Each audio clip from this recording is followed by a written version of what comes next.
कौमी तर्जुमान मेरे बड़े भाई जनाब वारिस पठान साहब, इस प्रोग्राम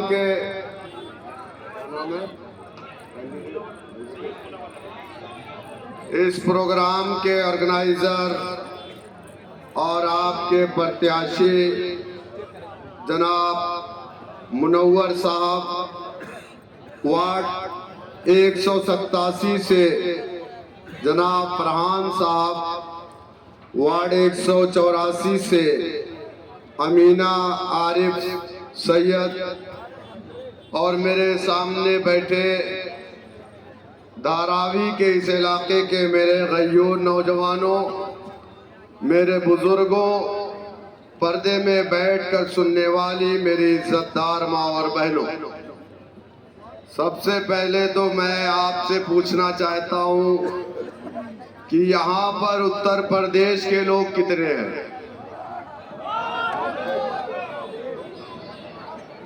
उत्तर प्रदेश के सारे लोग हाथ उठाएं। माशाअल्लाह, यहाँ तो सब अपने हैं। यहाँ जितने हैं सब भैया हैं, और भाभी परेशान है भैया से। कहा थी कि 19 लड़का पैदा करा थे। अरे भाभी, अगर तोरे ना होता है तो हमारी कौन परेशानी है भाई? कौनो डॉक्टर के दिखाओ, ना मिले तो हकीम के दिखाओ, और कोई ना मिले तो हमसे बताओ। पार्टी में बहुत सारे हकीम हैं। 15 तारीख के आप लोग के वोट देवे क्या पता है कि ना है? 15 तारीख, और सिर्फ 15 मिनट निकाले के है। तो आप लोग तैयार हैं इंशाअल्लाह? भाई और दे दिया, नहीं तो बड़ी बदनामी हो गई। देखा यूपी के अध्यक्षवा के बुलाए तब वो न जीत पाएगा।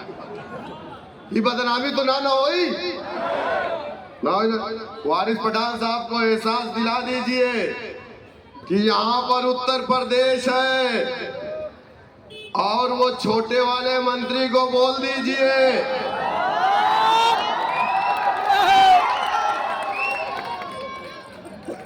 छोटे वाले कहा था वैसी साहब का जरबनवा खींच ले। अब ओके ही बताए था कि वैसी साहब का जरबनवा तो से बड़ा है। मेरे दोस्तों, मेरे बुजुर्गों, आज जरूरत है हमें अपनी सफों में इत्तेहाद कायम करने की। तमाम पार्टियां आपके दरमियान में है। पंचर साइकिल भी यहाँ है क्या? आपको मालूम है कि साइकिल 2 टुकड़ों में बट गई है। अगला पहिया आसिम भाई लेके घूमत है, और पिछला पहिया शेख रईस लेके घूमत है। तो फिर साइकिल तो पंचर है, उसका कोई मसला ही नहीं है। और यहाँ पर वो भी है तार तार, तू तारी बोलते ना, नहीं है। नहीं होगा तो उसका भतीजा होगा। तो उसका भतीजा किसके साथ है? अरे उसका भतीजा बाबरी मस्जिद के शहीद करने वालों के साथ है। उसका भतीजा हमारी औकात की जमीन छीनने वालों के साथ है। उसका भतीजा हमारी शरीयत में मुदाखलत करने वालों के साथ है। उसका भतीजा हमारे आका को गाली देने वालों के साथ है। तो क्या आप उसके भतीजे के साथ हैं? क्या हम ऐसे लोगों का साथ देंगे जो अम्मा आयशा को गालियां देते हैं? क्या हम ऐसे लोगों का साथ देंगे जो हमें कटुआ कहते हैं? क्या हम ऐसे लोगों का साथ देंगे जो हमें कहते हैं तुम पाकिस्तान चले जाओ? देंगे? मेरे दोस्तों, मेरे बुजुर्गों, मैंने कई उलमा से पूछा कि आप मुझे एक बात का जवाब दे दीजिए कि किसी भी मैदान में, चाहे वो मैदान सियासत का हो, चाहे वो मैदान जंग का हो, चाहे वो मैदान इमामत का हो, क्या कहीं पर गैरुल्लाह की क़यादत को कबूल करने के लिए अल्लाह सुब्हानहू तआला ने इजाजत दी है? लेकिन आज तक मुझे कोई जवाब नहीं मिला। मैंने कहा अगर आप मुझे जवाब दे दोगे तो मैं भी अखिलेश यादव या मायावती या नरेंद्र मोदी के साथ हो जाऊंगा। आप मुझे बताइए, हम फिरौन को हराने के लिए नमरूद को वोट डालते हैं और हम इस उम्मीद में रहते हैं कि उमर फारूक जैसी क़यादत और इंसाफ हमें मिल जाए। ये नामुमकिन है। आज पूरे देश में सबसे ज्यादा कोई शोषित है, वंचित है, जिसके साथ नाइंसाफी हो रही है, जिसकी दरगाहों को तोड़ा जा रहा है, जिसकी मसाजिद को तोड़ा जा रहा है, जिसकी शरीयत को पामाल किया जा रहा है, वो सिर्फ और सिर्फ मुसलमान है। क्या मेरी बात गलत है? हमारे देश के अंदर संविधान है। हमारे संविधान के मुताबिक कोई भी अपनी पसंद का कपड़ा पहने। हमारे प्रदेश के मुख्यमंत्री सफेद कपड़ा नहीं पहनते, लुंगी कुर्ता भगवा कलर की पहनते हैं। बहुत सारे बाबा हैं, बड़ी चोटियां होती हैं, हमारे बाबा को बाल ही नहीं है। बहुत सारे लोग अपने सरों पर टोपी, चेहरे पर दाढ़ी लगते हैं, संविधान इजाजत देता है। बहुत सारे लोग नकाब पहनते हैं, नहीं पहनती हैं। हमारी मुस्लिम बच्चियां भी, संविधान इजाजत देता है। इस देश में कुत्ता, बिल्ली, चूहा खाने वाले हैं, संविधान इजाजत देता है। इसी देश में लहसुन और प्याज खाने वाले नहीं है, संविधान इजाजत देता है। आप बताओ मुझे, उत्तर प्रदेश के लोगों, 24 घंटे इनके घरों में कीर्तन होते हैं, 20-20 लाउडर लगाए जाते हैं कि नहीं? हमने कभी एतराज नहीं किया। 48 घंटे बजते हैं, हमें एतराज नहीं, हमारे भाई हैं, बजाइए। एक दिन की तकलीफ हम तुम्हारे लिए उठा लेंगे। लेकिन हमारी मसाजिद से हय्या अलस्सलाह की सदा आती है तो ये कहते हैं कि हमें बड़ी तकलीफ होती है। मैंने तो हदीसों में पढ़ा था कि अजान से तकलीफ सिर्फ शैतान को होती है। आका नबी करीम सल्लल्लाहु अलैहि वसल्लम की हदीस है, जब मुअज्जिन मस्जिद में खड़ा होकर के अल्लाहु अकबर की सदा देता है तो शैतान रेहा खारिज करते हुए भागता। यह हदीस है। मैंने मुरादाबाद में बोल दिया था तो वहां के SHO साहब मेरे ऊपर मुकदमा कायम करने जा रहे थे। मैंने कहा ये मेरा पेट है, मेरा अकीदा है। उन्होंने कहा हदीस भिजवाइए, मैंने उनको भिजवा दिया, ये देख लीजिए आप। तो मेरे समझ में नहीं आता वो कौन लोग हैं जिसे हमारी अजान से परेशानी। हमारे लाउडर उतार दिए गए, हमारी मसाजिद शहीद कर दी गई, सिद्धार्थ नगर में 500 मदरसे शहीद कर दिए गए। उत्तर प्रदेश में हमारा बेटा किसी हिंदू बच्ची से मोहब्बत करता है, दोनों बालिग हैं, अगर शादी कर लेते हैं तो उसके घर को तोड़ दिया जाता। वही दूसरा रुख, अगर कोई मुसलमान बच्ची किसी हिंदू बच्चे के साथ जाती है तो उसे पुलिस प्रोटेक्शन दिया जाता है, घर वापसी का नाम दिया जाता है और हमें धर्मांतरण का मुकदमा लगा करके जेल में डाला जाता है। ये जो जुल्म, ज्यादती, अत्याचार, नाइंसाफी हो रही है, इससे लड़ने के लिए आपके पास रास्ते क्या? कौन सा रास्ता है? संविधान है, देश में कानून है, आपको हथियार उठाने की इजाजत नहीं है। लेकिन इस देश में संवैधानिक तरीके से लड़ने के लिए बाबा साहेब भीमराव अंबेडकर ने हमें संविधान दिया और कहा सुनो, तुम अपनी लड़ाई इसी किताब से लड़ करके जीत सकते हो और अपने लिए हक और इंसाफ पा सकते हो। 78 साल हो गए देश को आजाद होकर के, 78 साल हो गए। हमने इस देश के लिए कुर्बानियां दी। हमारे उलमा इकराम को अंग्रेजों ने सूली पर चढ़ाया। शामली से लेकर के लाहौर तक कोई ऐसा दरख्त नहीं बचा था जहां हमारे उलमा इकराम की गर्दनों को अंग्रेजों ने नहीं काट के लटकाया था। इलाहाबाद के अंदर जंग आजादी के मुजाहिदीन को इतना मारा गया, इतना मारा गया, जमीनें कम पड़ गई थी उनको दफन करने के लिए। जंगलों को आग लगा करके उनकी लाशों को जंगलों में फेंक दिया गया। तब जाकर के ये मुल्क आजाद हुआ। रेशमी रूमाल की तहरीक हमने चलाई, उद्धव ठाकरे के बाप ने नहीं चलाई थी। अंग्रेजों के खिलाफ जिहाद का फतवा हमने दिया था, अजीत पवार ने उसके चाचा ने नहीं दिया था। ये लोग जिहाद के नाम से इतना डरते क्यों है पता है आपको?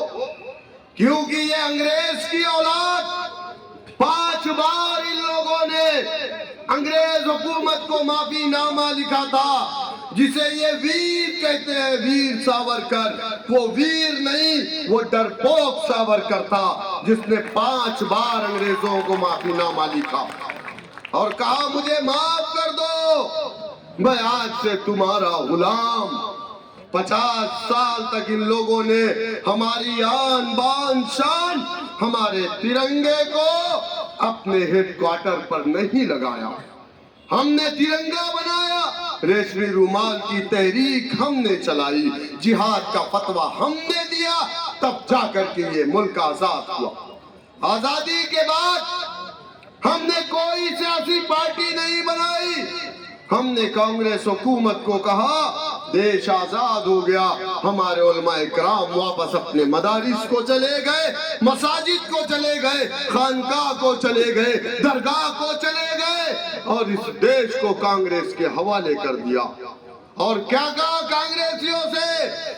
ऐ कांग्रेस के लोगों, जुल्म की बुनियाद पर हुकूमत कायम नहीं रह पाएगी, कुफ्र की बुनियाद पर हुकूमत तो कायम रह सकती है। लेकिन इस देश में कांग्रेस पार्टी के दौरे इख्तिदार में महज 50 साल के अंदर आजाद हिंदुस्तान में 50,000 फसाद हुए। कितने? 50,000 फसाद हुए, जिसमें सबसे ज्यादा जानी और माली नुकसान किसी का हुआ तो वो कलमे ला इलाहा इल्लल्लाह मुहम्मदुर रसूलुल्लाह पढ़ने वालों का हुआ। क्या मेरी बात गलत है?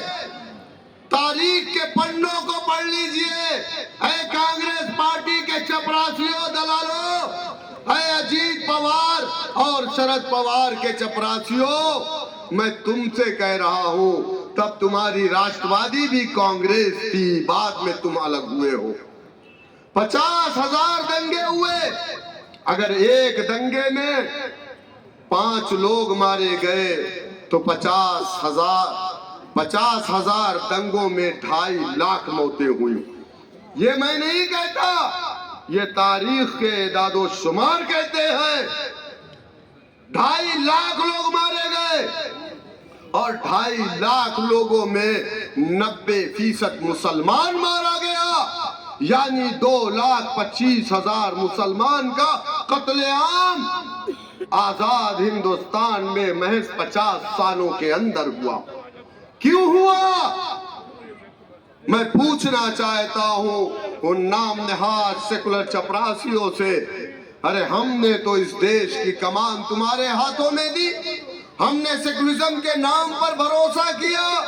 हमारे बड़ों ने लखनऊ के रिफाए आम क्लब में 1947 के दिसंबर के महीने में मौलाना अबुल कलाम आजाद की सदारत में एक बहुत बड़ा कन्वेंशन हिंदुस्तान के तमाम दानिश्वर मुसलमानों का बुलाया गया और कहा गया है मुसलमानों, देश आजाद हो गया है। इस देश के अंदर 2 सियासी पार्टियां हैं, एक मुस्लिम लीग है और एक कांग्रेस पार्टी है।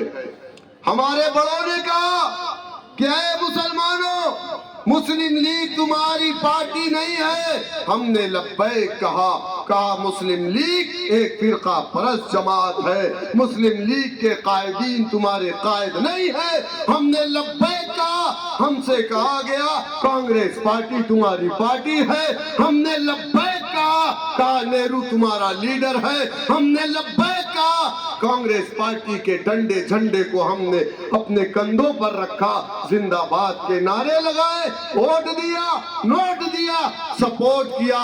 1 साल 2 साल 3 साल नहीं, 60 साल तक हमने इस मुल्क का इख्तियार कांग्रेस पार्टी को दिया।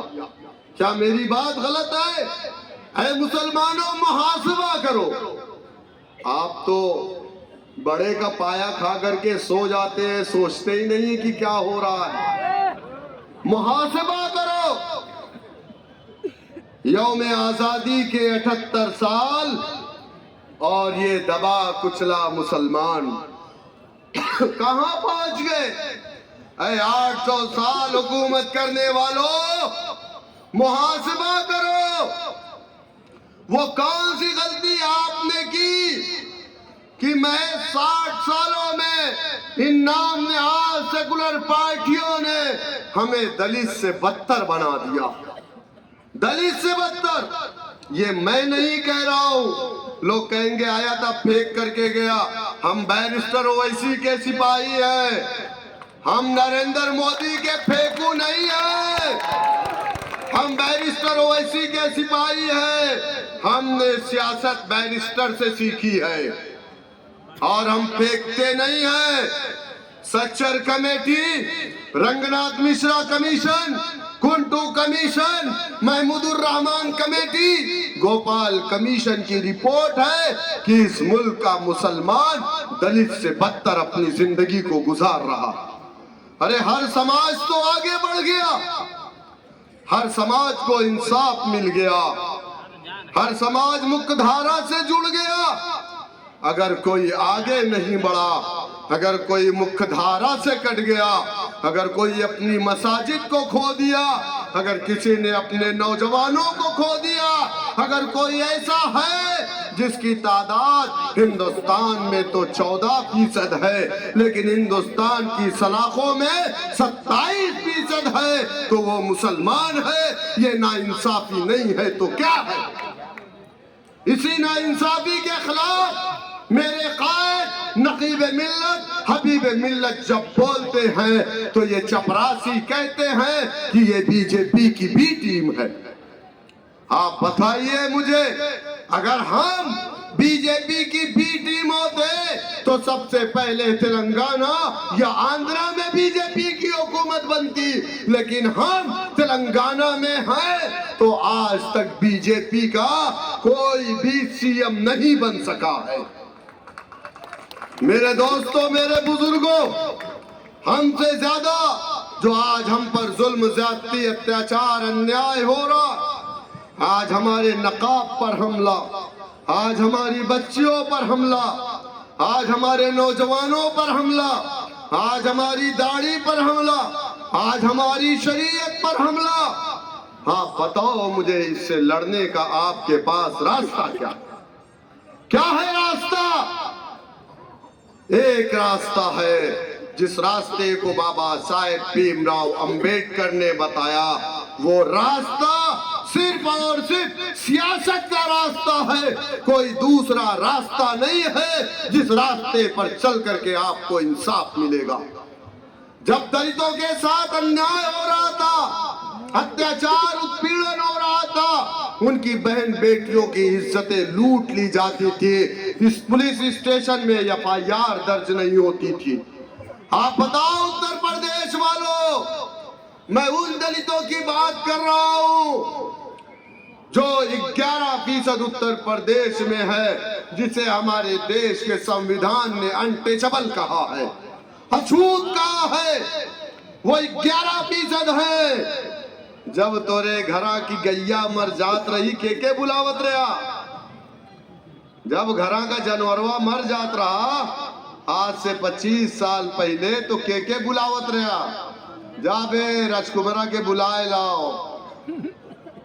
भैंसिया मर गई, बकरिया मर गई। समझ में आवत है कि ना? आवत है। हम तो कहें यहाँ रात रात कहीं भुलाए तो ना गया। एक गुल कहा दिन मराठी बोला ना बोलिया तो मार कहिया। अबे हम मराठी नहीं, अब तो उत्तर प्रदेश वाली बोलेंगे और तुम्हें भी सिखाएंगे इंशाअल्लाह। वारिस भाई आपको भी बोलना पड़ेगा यूपी वाली, हाँ सीखना पड़ेगा आपको। तो क्या आवत रहा घरा बतावा, राजकुमारा के बुलाए लो, सुरता के बुलाए लो, विनोदवा के बुलाए लो, तब वो बुलावे गैया के पैरवा में रस्सी बांधे या भैंसिया या बकरिया के बिचवा में बांस डाले, दुई मिला कंधवा पे रखे, मैदानवा में लेके जाए और की चमड़िया छीले। सही कह रहा हूँ गलत कह रहा हूँ? वही 11-20 समाज की बात कर रहा हूँ। ले जाकर के उस चमड़ी को छीलता था, ले जाकर के बाजार में उस चमड़ी को बेचता था, उसके गोश्त को काट करके ले जाकर के अपने बच्चों को खिलाता था। क्या मेरी बात गलत है? और उसकी कोई हिस्सेदारी सरकारी नौकरी में नहीं थी। उसकी बहन बेटियों का रेप उसकी बस्ती में घुस करके लोग कर देते थे, कोई एफआईआर पुलिस स्टेशन में नहीं लिखी जाती थी। क्या मेरी बात गलत है? आप बताओ, उसके इलाके में स्कूल होते थे, उसके इलाकों में अस्पताल होते थे, उसके इलाकों में जाने की रास्ते होते थे। हम कह दे तो क्या बतावा, चमरौटिया में जाकर रास्ता होत रहा बतावा। और अब अगर सबसे अच्छा रास्ता है तो वो रास्ता चमरौटी में जाता है। सही है गलत है बतावा? अरे आजमगढ़ वालों बोलो, जौनपुर वालों बोलो, अरे सुल्तानपुर वाले बोलो, इलाहाबाद वालों बोलो, ना बोलिया, गोरखपुर वाले, प्रतापगढ़ वाले, मऊ वाले हैं, प्रतापगढ़ वाले ज्यादा है क्या हो यहाँ? तब तो आपको राजस्थान वो स्थान गांव याद हो ही हो। समाजवादी की सरकार में स्थान गांव में ब्राह्मणों ने मुसलमानों के 52 घर को जला दिया था, याद है ना? मैं गया था, जाकर के मदद करके आया था, तब मजलिस नहीं आई थी, समाजवादी की पूर्ण बहुमत की सरकार थी।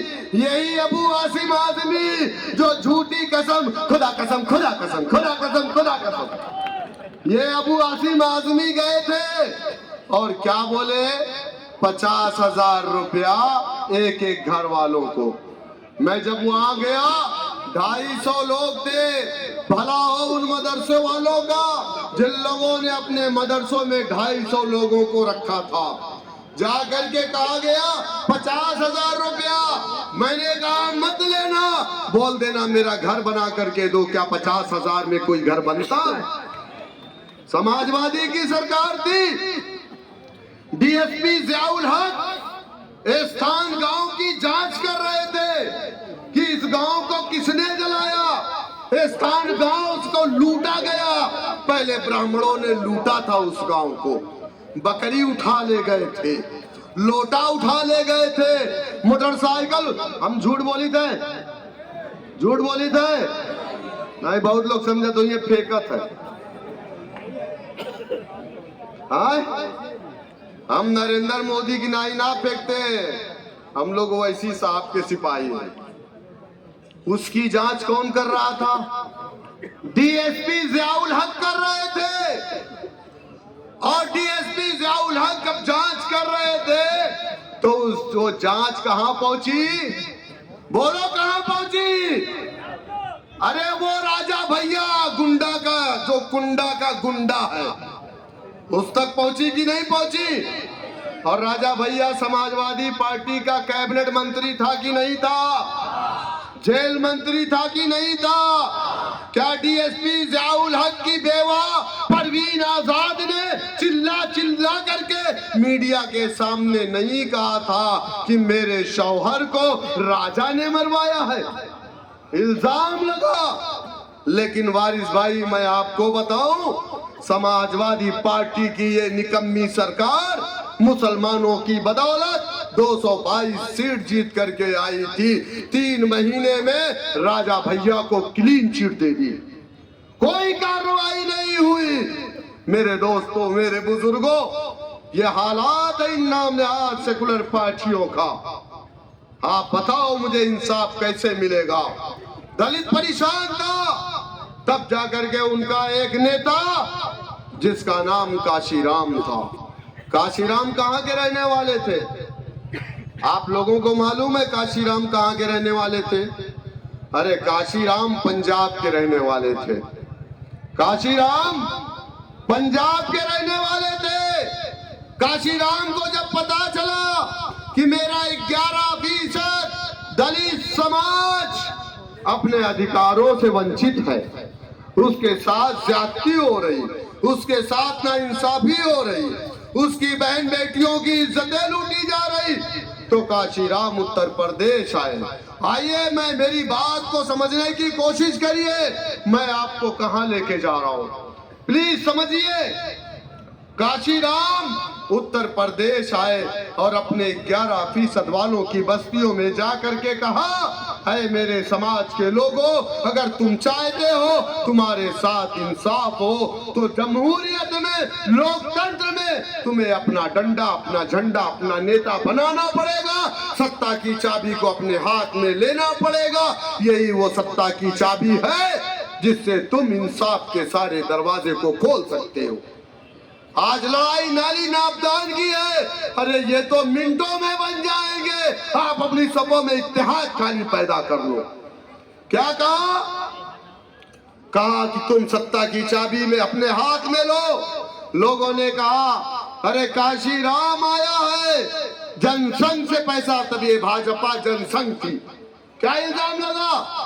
जनसंघ से पैसा पाया है, कांग्रेस को हराने आया है। और इल्जाम किसने लगाया था? इल्जाम मुसलमानों ने नहीं, बल्कि इल्जाम उनके समाज के पुराने कांग्रेसियों ने लगाया था, जो कांग्रेस पार्टी के एमपी थे, जो कांग्रेस पार्टी के एमएलए थे।